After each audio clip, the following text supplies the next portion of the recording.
में ये उथल पुथल मचा है ना, ये उथल पुथल मचाने का ही काम करके रखे नीतीश कुमार ने। और नीतीश कुमार ने जिस तरीके से ये उथल पुथल मचाने वाला काम किए हैं, बिहार के जनता के साथ विश्वासघात किए हैं। अब नीतीश कुमार को उगलने ना बन रहा ना निगलने बन रहा है कि हम करें तो क्या करें। अगर आज जिस तरीके से वोटिंग हो चुका है, अब परिणाम आना बाकी है। अब देखिए कि क्या होता है परिणाम आने के बाद। नीतीश कुमार राज्यसभा जाते हैं या उनके जो राज्यसभा का नॉमिनेशन फाइल किए थे और वो मतलब फाइल ही करवा के रह सकते हैं। अमित शाह ने करवा तो दिए हैं, अब आगे देखिए क्या होता है। अगर आप लोग इतना भरोसा नहीं है अमित शाह जी पर, गृह मंत्री हैं वो, मतलब किसी से इतना छलावा कैसे कर सकते हैं? नहीं नहीं, आप बताइए ना कैसे कर सकते हैं। देखिए ना किस तरीका से किए हैं। 2014 के बाद से भारतीय जनता पार्टी यही तो छल वाला तो काम कर रही है। आप बताइए कि किस तरीका से महाराष्ट्र का सरकार गिराया, एमपी का सरकार गिराया, हमारे एमपी का बिहार का सरकार ऑलरेडी पहले चली थी तो गिरा के, यही बीजेपी वाले लोग नहीं ना गिरा के बनाए सरकार। जब वही 17 महीना सरकार चली थी, बिहार में कितना विकास हुआ, बिहार के कितने लोगों को रोजगार मिला, नौकरी मिला। लेकिन आज क्या है, बिहार के जनता को सिर्फ ठगा ही जा रहा है ना। और ये तो ये लोगों का मतलब वो बोलते हैं ना कि जो बोलते खानदानी तरीका है, रईस जो है वो कर रहे हैं, बीजेपी वाले करवा रहे हैं अपने तरीके से ये लोग। लेकिन नीतीश कुमार जी तो साफ संदेश दे दिए हैं, जो बिहार को एक अच्छा बेहतर बिहार बनाने के लिए हमने ये त्याग दिया है। नहीं नहीं, मतलब बेहतर बिहार बनाने के लिए किसके हाथ में त्याग दे के तपस्या करके ये सब किया आपने। मतलब सम्राट चौधरी वो गुंडा को आप बनाने के लिए बात कर रहे, विजय सेना को बनाने के लिए बात कर रहे। पूरी भारतीय जनता पार्टी के गुंडे लोग को बिहार में बसाना चाह रहा है नीतीश कुमार। आप मतलब नीतीश कुमार चाह रहे क्या, मतलब आपसे अगर नहीं सत्ता संभल रहा था तो आप छोड़ देते, आप कुर्सी के लायक। आप जो बिहार की जनता के साथ छल किए थे ना, 25 से 30 फिर से नीतीश, बिहार की जनता आपके ऊपर भरोसा करके वोट दी थी, आपको जिताई थी। ये भारतीय जनता पार्टी के गुंडे लोग को ना, चोर मवाली गुंडे लोग के लिए नहीं जिताई थी आपको। और आपने बिहार की जनता के साथ आज छल करने वाला काम कर रहे, राज्यसभा जा रहे। अरे राज्यसभा जाना था क्यों किए थे आपने। आप बिहार की जनता को पहले ही बोल देते इलेक्शन के पहले कि हाँ भाई, हमें बिहार में जनता के हित के लिए काम नहीं करेंगे, हम जाएंगे राज्यसभा, अपने मन के मुराद पूरी कर रहे हैं, अपने मन के कामना पूरी कर रहे हैं। मन के कामना पूरी करने थे तो जाके बैठ जाना चाहिए था मोदी के, अमित शाह के गोद में। अरे उनके लाडले हैं, मोदी जी के लाडले हैं। देख रहे थे विधानसभा चुनाव में किस तरीके से। नहीं मालूम, विधानसभा चुनाव में हमने देखे कितने बड़े लाडले थे, किस तरीका से नीतीश कुमार को मतलब बोल रहे थे ना, दरकिनार करके बीजेपी वाला चल रहा था। उस समय देखे होंगे आपने भी कि बीजेपी ने जिस तरीका से दरकिनार कर रहा था, लेकिन लास्ट में क्या हुआ कि इसको बेशरम मुख्यमंत्री वाला काम करने के लिए बिहार की जनता के लिए, ठीक है भाई उस समय तुमने जो भी किया था, जो जैसा लगा कि हाँ भाई ठीक है, लेकिन आपने मतलब नीतीश कुमार ने क्या किए। नीतीश कुमार ने उस समय इतना इनको जलील किया, इनको मालूम अपने रैली में इनका नाम तक नहीं लेता था बीजेपी वाला, फिर भी इसी के साथ में गए। क्यों गए भाई, किस लिए गए। आप बिहार की जनता के लिए बात कर रहे थे ना, तो आप क्या अपने लिए बात करने गए थे, अपने सौदा करने गए थे कि हाँ बिहार में हमें कोई मुख्यमंत्री बनना है।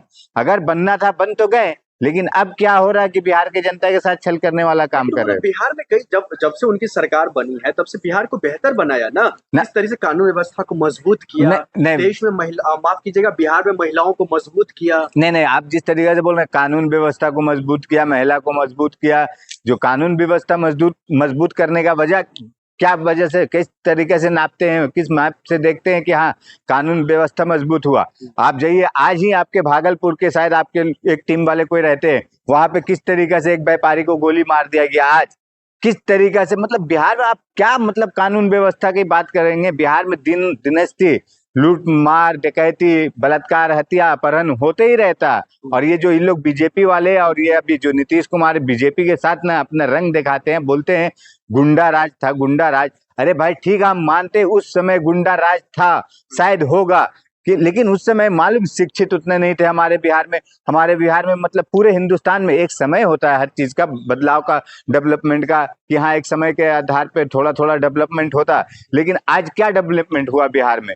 बिहार में देख लीजिए शिक्षा के स्तर पे क्या हाल है, स्वास्थ्य के स्तर पे क्या हाल है, रोजगार के लिए क्या हाल है। आप भर भर के ट्रेन महाराष्ट्र गुजरात बम्बई कर्नाटक दिल्ली जा रहे हैं लोग भर भर के। देखो डर शायद जिस तरीके से पप्पू यादव ने नीट कांड वाला मैटर उठाए थे, अमिताभ दास ने जिस तरीके से नीट कांड वाला मैटर में बताया कि नीतीश कुमार के बेटा का, निशांत कुमार का उसमें सहयोग है, सपोर्ट है, तो शायद अब इसका डर है। और ये डर को मिटाएगा कौन, इनके पप्पा बैठे हैं यहाँ पे, अमित शाह मोदी दिल्ली में बैठे हैं। अब वो तो अमिताभ दास तो यही बोल रहे थे ना, हम दिल्ली जा रहे सीबीआई के पास जांच कराने के लिए, कुछ प्रूफ लेकर जा रहे थे। ऐसे में क्या नीतीश कुमार जी को सब कुछ मतलब भूल करके पप्पू यादव से मुलाकात करनी चाहिए क्या, और विपक्ष के नेताओं से मुलाकात करनी? देखिए, पप्पू यादव से, विपक्ष के नेताओं से, जो हमारे इंडिया गठबंधन से लोगों से जुड़ के रहना चाहिए था, मिलना चाहिए था नीतीश कुमार। लेकिन हाँ, नीतीश कुमार को। लेकिन नीतीश कुमार का जो कमजोरी है ना, यही सबसे बड़ा कमजोरी आ रहा है। क्योंकि आज है क्या, आप इससे पहले और कोई वो एक आपके यहाँ पे कोई बाल गिरे का कांड कोई एक था, उसमें मैटर था, या जो भी है इनका है, ठीक है भाई, आपके मतलब पीछे बीजेपी लगी है, आपके पीछे ईडी है, सीबीआई है, इनकम टैक्स है, जो भी है आपके पीछे है। लेकिन भाई आप ये तो मत करें कि आप अपने लिए, अपने बचने के लिए, अपने बचाने के लिए, खुद को, अपने बच्चे को बचाने के लिए आप पूरे बिहार की जनता को दांव पे लगा दे रहे हैं। ये कौन सा मतलब काम हुआ? अगर मान लिया देखें, जिस तरीके से बीजेपी वाले कहते थे कि इनके डीएनए में गड़बड़ है, तो ये वाकई में अगर नीतीश कुमार ये कर रहे हैं तो इनके डीएनए में वाकई में गड़बड़ है।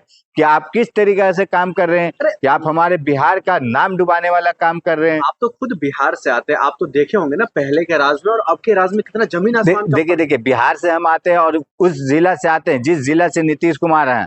हम नालंदा विधानसभा से, वो हरनौत से हैं। ऐसा नहीं कि हम कोई बहुत दूर से हैं, बहुत बाहर से। हमारे बाजू बाजू में ही है नीतीश कुमार का घर।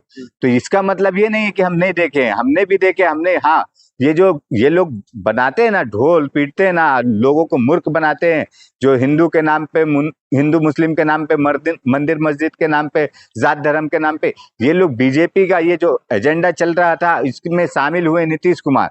आप बिहार में जाइए, देखिए कि किस तरीके से, अरे भाई, आप एक जो दिन का ना 100 रुपया किसी को कमाना मुश्किल है मुहैया, और उसके से आप बोलेंगे कि हाँ भाई क्या करना, कैसे करना। उसको क्या, एक तो झंडा उठा के लेके चलना, जय श्री राम बोलना, यही काम करवा रहे हैं आप वहां पे हमने देखे भंडारा लगता है। अरे भाई, भंडारा लगता है, किस लिए लगता है? आप मान लिया ठीक है भाई, मंदिर में है, कोई पूजा है, कोई पाठ है, कोई प्रार्थना है, चलो होता है, लगता है। लेकिन उस भंडारे में भी एक बोलते हैं ना आस्था का विषय, तो आस्था का विषय वहां पे नहीं हो रहा। वहां पे धर्म के नाम पे एक पार्टी को, विशेष पार्टी को, भारतीय जनता पार्टी अपना वहां पे प्रोपेगेंडा रचती है और हिंदू मुस्लिम वाला काम कराती है। जब से सम्राट चौधरी गृह मंत्री बने हैं, उप मुख्यमंत्री बने हैं, तब से बिहार में देख रहे हैं कितना कानून व्यवस्था सुधार हुआ है। नहीं, हिंदू मुस्लिम देखने को मिला। नहीं, देखिए, आप ये जो बोल रहे हैं ना, कानून व्यवस्था सुधार हुआ सम्राट चौधरी गृह मंत्री बनने के बाद, आप मुझे बताइए, यही सम्राट चौधरी को गृह मंत्री बनने के बाद किस तरीका से पूरे बिहार में बुलडोजर कार्रवाई होने लगी। बुलडोजर कार्रवाई हुई। नीतीश कुमार उस समय क्यों चुप बैठे थे? मुंह में दही जमा के बैठ गए थे नीतीश कुमार। उस समय नीतीश कुमार को जवाब नहीं दिया गया। लेकिन आप बात करते हैं कि हाँ, सम्राट चौधरी बहुत अच्छा मतलब गृह विभाग संभाल रहे हैं। तो भाई, गरीब के साथ किस तरीके से? भारतीय जनता पार्टी के साथ हैं, आपको उन पर शक हो रहा है? भारतीय जनता पार्टी पे शक नहीं, भारतीय जनता पार्टी एक आतंकवादी पार्टी है देश की। हम अब बता रहे हैं, जिस तरीके से आतंक वाला काम करे। अरे क्या फिर जनता ने चुन के नहीं, जनता ने नहीं चुन के, जनता ने चुन के नहीं बैठाया, ये चुनाव आयोग ईवीएम मशीन चुन के बैठाई है इसको। इस बार नीतीश कुमार जो जीते हैं, या वहां पे सवाल मुख्यमंत्री का है मलिक साहब। हाँ। मुख्यमंत्री बनेगा कौन? मुख्यमंत्री देखिए बनेगा जो भी बीजेपी का बनेगा। और बिहार का मतलब मान लिया, आप देख लीजिए कि बिहार का जो दुर्भाग्य है ना, ये बहुत बुरा होने वाला है कि नीतीश कुमार ने अपने बेटे के लिए, अपने हित के लिए बिहार का सौदा कर दिया बीजेपी के साथ।